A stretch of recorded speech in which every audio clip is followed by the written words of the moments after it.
And that class concludes our lesson on the Zorgax, the most ferocious predator in the known galaxy, Professor Zilblorp announced, his gelatinous form rippling with what passed for excitement among his species. Any questions before we move on? A tentacle shot up from the back of the classroom.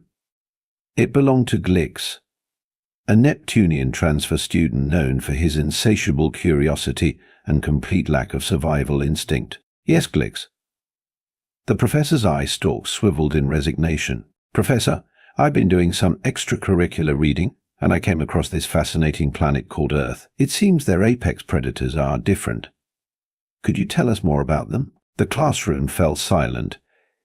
Even the ever-present hum of the life support system seemed to pause in anticipation. Professor Zilblorp's chromatic skin shifted through a kaleidoscope of colors before settling on a sickly green. Earth. Oh, sweet merciful nebulas. I was hoping to avoid this topic. He let out a sound that could only be described as a gelatinous sigh. Very well, gather round, you gluttons for terror. Let's talk about Earth's so-called tame predators.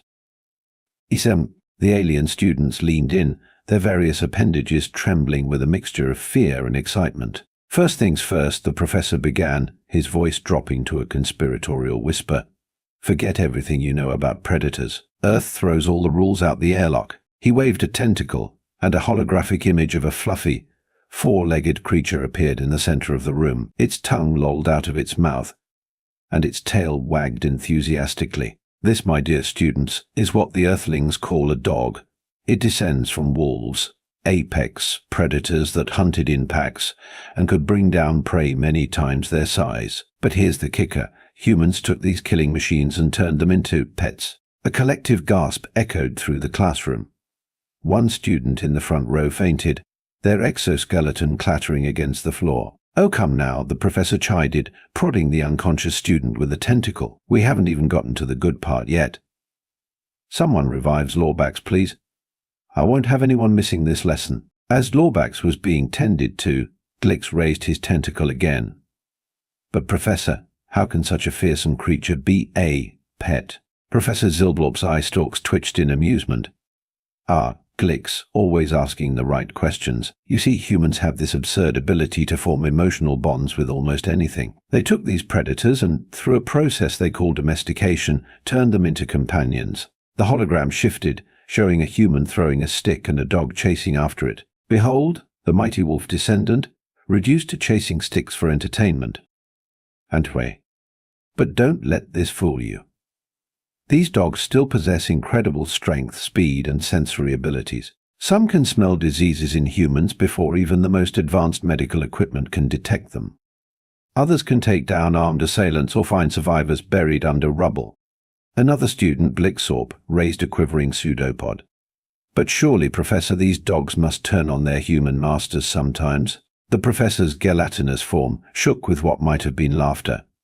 Oh, Blixorp, you sweet summer nebula, that's the most terrifying part. These creatures are so loyal to their humans that they'll often risk their own lives to protect them. There are countless stories of dogs saving their humans from fires, attackers, and even other predators. The class collectively shuddered. But wait, the professor continued, his voice rising dramatically. There's more.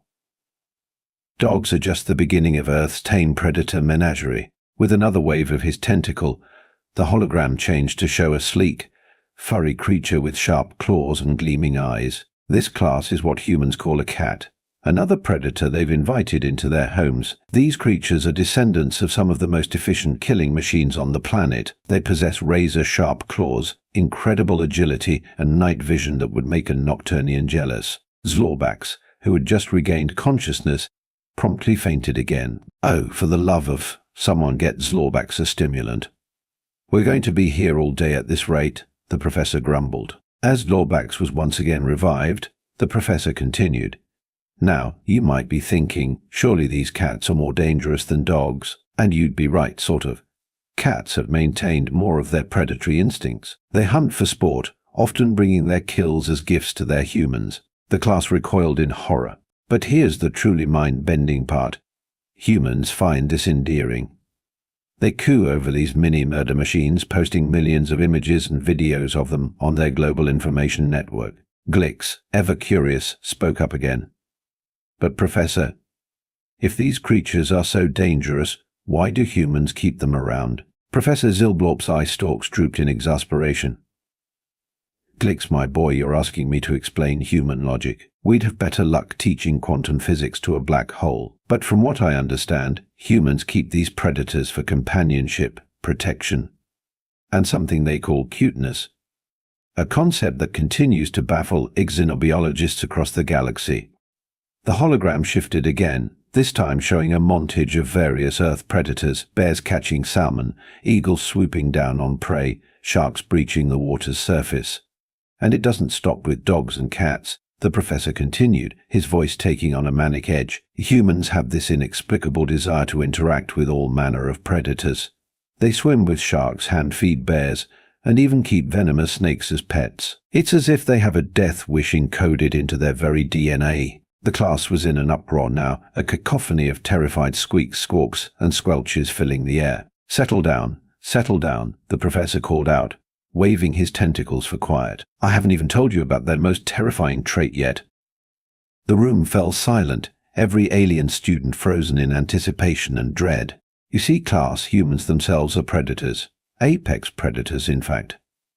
They may not have claws or fangs, but they possess something far more terrifying: intelligence and adaptability. They've conquered every environment on their planet, from the deepest oceans to the highest mountains. They've even left their world to explore the stars. The professor's voice dropped to a whisper. And do you know what they did when they encountered other predators that threatened them? They turned them into chorus singers and sandwich fillings. The class erupted into chaos. Several students tried to flee the room, only to find the doors locked. Zorbax, having just been revived for the third time, took one look at the panicked faces around him and decided to stay unconscious. Quietly, the professor bellowed, his gelatinous form quivering with authority. The class froze, more out of shock at hearing their usually calm professor raise his voice than any real obedience. Now then, Professor Zilblorp continued, his voice returning to its normal, slightly sarcastic tone. Let's talk about how humans interact with these tame predators on a daily basis. You might want to brace yourselves, this is where it gets really weird. The hologram shifted once more, this time showing a series of images that made the alien students question their sanity. Humans were cuddling with their dogs, letting cats sleep on their faces, and even dressing these predators in tiny outfits. What you're seeing is not a mass hallucination. Although I wish it were, the professor explained, his eye stalks twitching in disbelief. Humans not only live with these predators, but treat them as members of their families. They celebrate their birthdays, take them on vacations, and even include them in their mating rituals. Glix, ever the brave one, raised a trembling tentacle. Professor, do you mean humans use these predators in their reproduction process? Sir, the professor's entire form shuddered. By the cosmic void, no. Although, knowing humans, I wouldn't put it past them. No, Glix, I meant that humans often include their pets in courtship rituals and pair bonding ceremonies. Some even use their predators to help attract mates. The hologram showed an image of a human male in a park, surrounded by puppies, while female humans cooed over him. Observe, class. This human is using infant canines as a way to appear more attractive to potential mates. The logic escapes me, but apparently the ability to care for a predator makes one more desirable in human culture. The class stared in silent horror at the image. One student in the back began to softly weep. Now, let's move on to something truly terrifying, the professor continued, seemingly oblivious to the trauma he was inflicting on his students. Human children and their interactions with these pets. The hologram changed to show a series of images that made the alien students question the very nature of reality. Human offspring, some barely larger than the predator themselves, were seen hugging, riding, and even sleeping with dogs and cats. Yes, you're seeing this correctly, the professor confirmed, his voice a mixture of awe and disbelief. Human parents willingly allow their young to interact with these predators. In fact, they encourage it. They believe it teaches their offspring responsibility and empathy. Glixorp, who had been unusually quiet, finally spoke up. But, how are there any human young left? Surely these predators must consume them regularly. The professor's eye stalks drooped in what might have been disappointment. Ah, Blixorp. If only it were that simple. No, these pets actually protect the human young. There are countless stories of dogs and cats alerting parents to danger, or even physically defending children from threats. The class fell into a stunned silence, trying to process this information. But wait, there's more. The professor exclaimed, his gelatinous form practically vibrating with excitement. Humans don't stop at just dogs and cats. Oh no, that would be far too mundane for these adrenaline junkies. The hologram shifted again, this time showing humans interacting with a variety of creatures that made the alien students question their decision to study ixonobiology. Behold, the human obsession with exotic pets, the professor announced, his voice dripping with sarcasm. Venomous snakes, massive constricting serpents, carnivorous lizards, birds of prey. If it has the potential to kill them, humans will find a way to keep it in their homes. Glix, ever the glutton for punishment, raised his tentacle once more. But Professor, surely there must be laws against keeping such dangerous creatures. The professor's laugh sounded like a deflating balloon. Oh Glix, you naive astral dust mote. Laws? Humans laugh in the face of laws.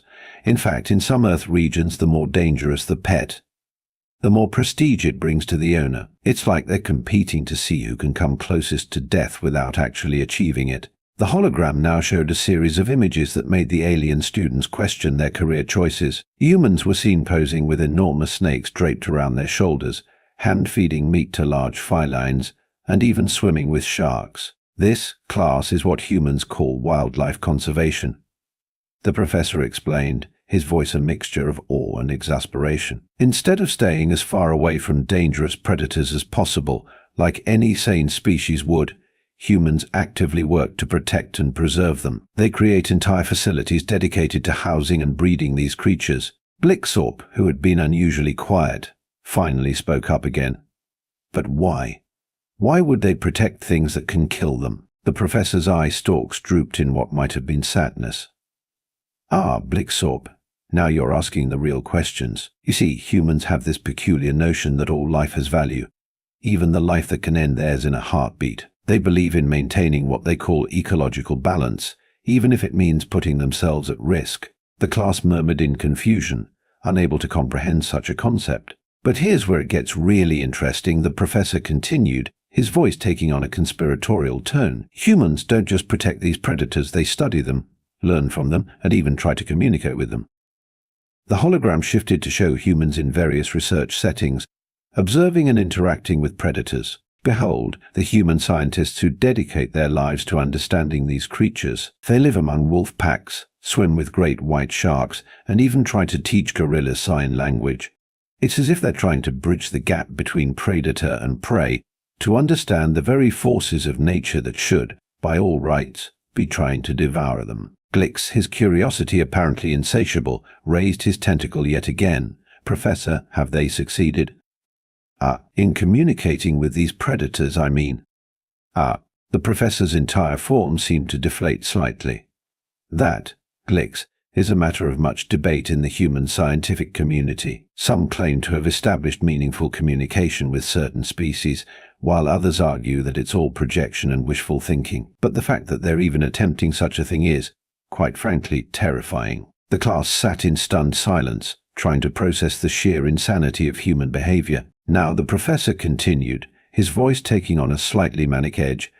Let's talk about how humans have integrated these predators into their society in ways that will make you question the very nature of reality. The hologram shifted once more, this time showing a series of images that made the alien students wonder if they were hallucinating. Behold, the concept of working animals, the professor announced, his voice a mixture of awe and disbelief. Humans have taken these predators and trained them to perform jobs.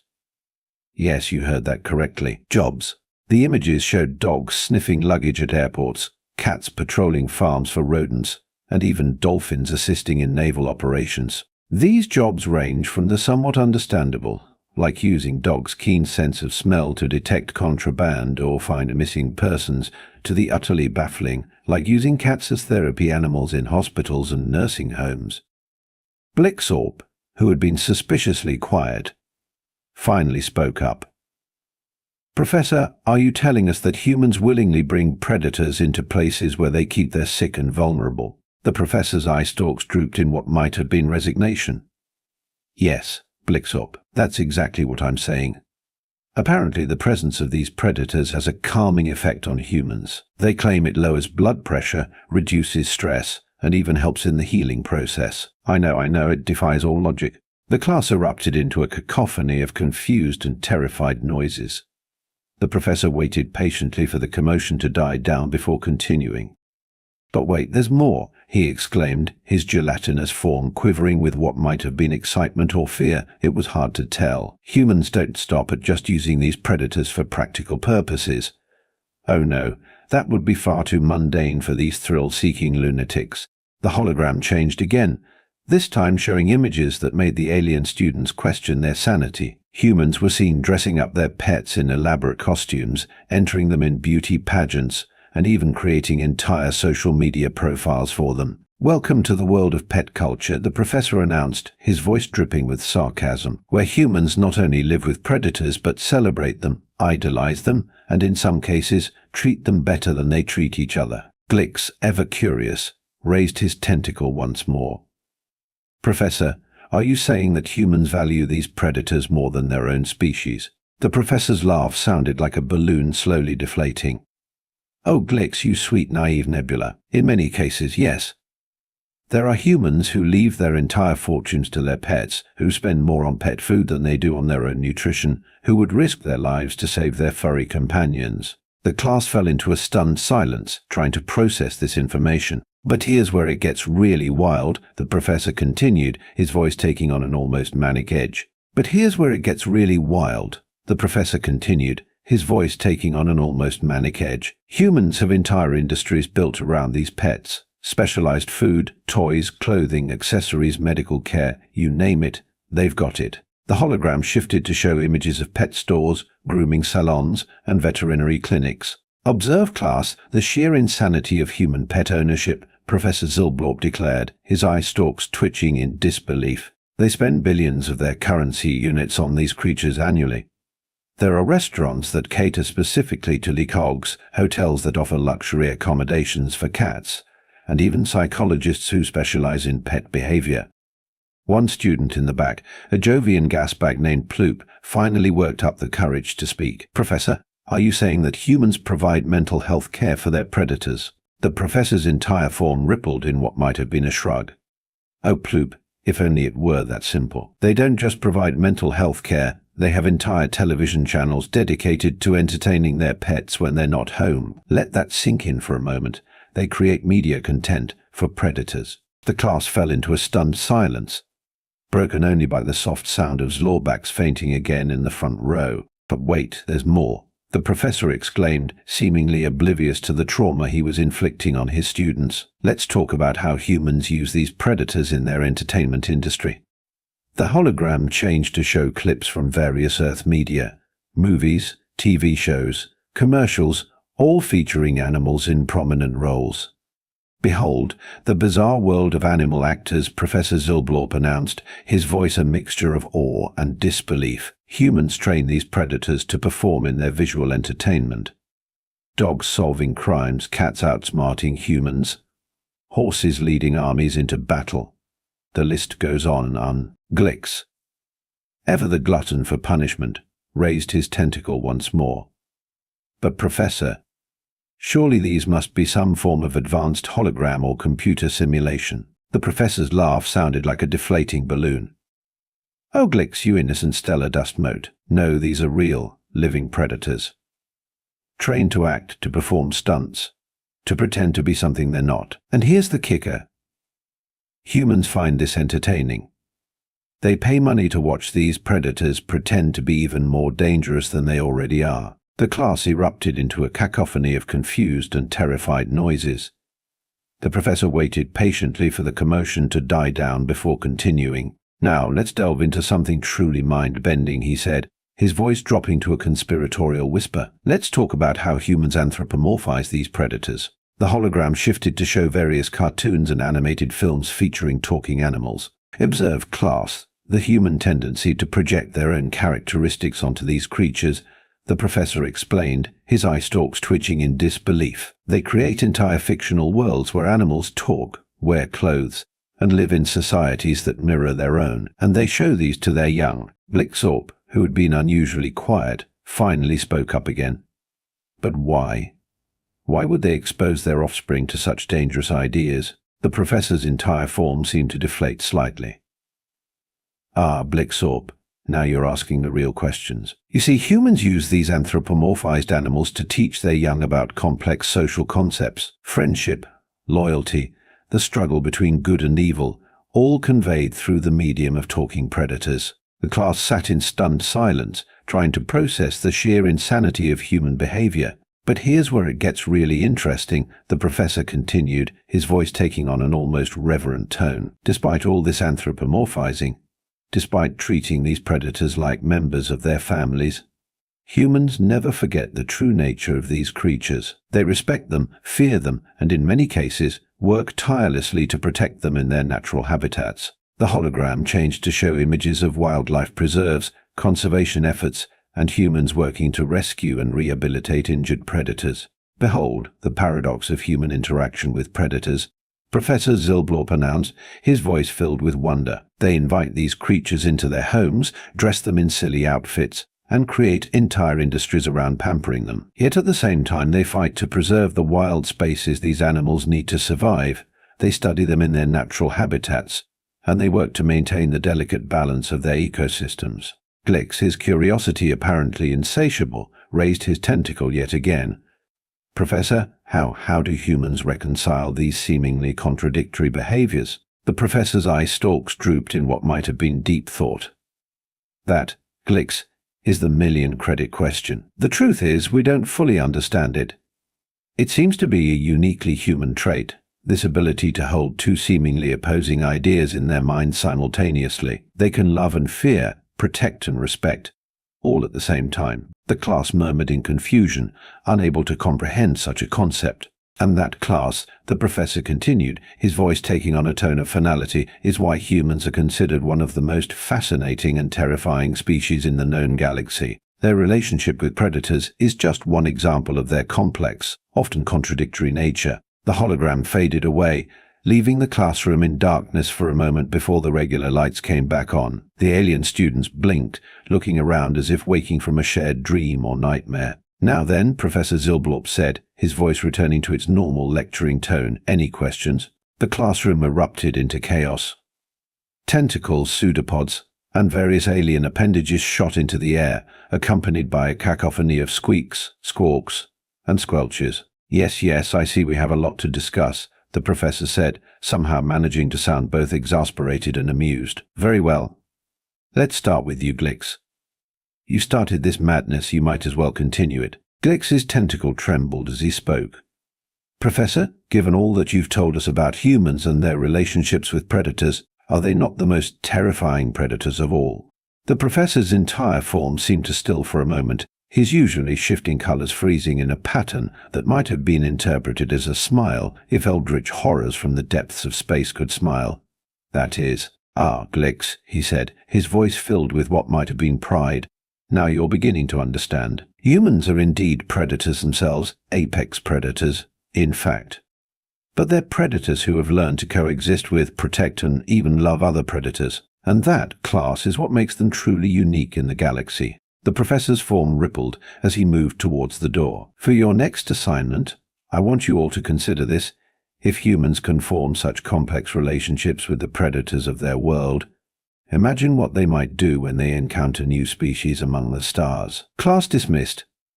And might I suggest you all book some time with the university's trauma counselors? I have a feeling you're going to need it. As the shell-shocked students filed out of the classroom, Professor Zilblorp couldn't help but feel a twinge of excitement. After all, he hadn't even gotten to the part about how humans kept venomous snakes as pets, or their bizarre obsession with riding on the backs of large herbivores for fun. Oh well, he thought to himself, his colors shifting to a pleased purple. There's always next semester's advanced Stexanobiology. Why humans are the craziest species in the galaxy course. With a gelatinous chuckle, he oozed his way back to his office, already planning his next lecture on the human practice of extreme sports. Little did he know, somewhere out in the vast expanse of space, a human exploration vessel was making its way towards their sector, its crew accompanied by a variety of Earth's tame predators. The galaxy, it seemed, was in for quite a shock.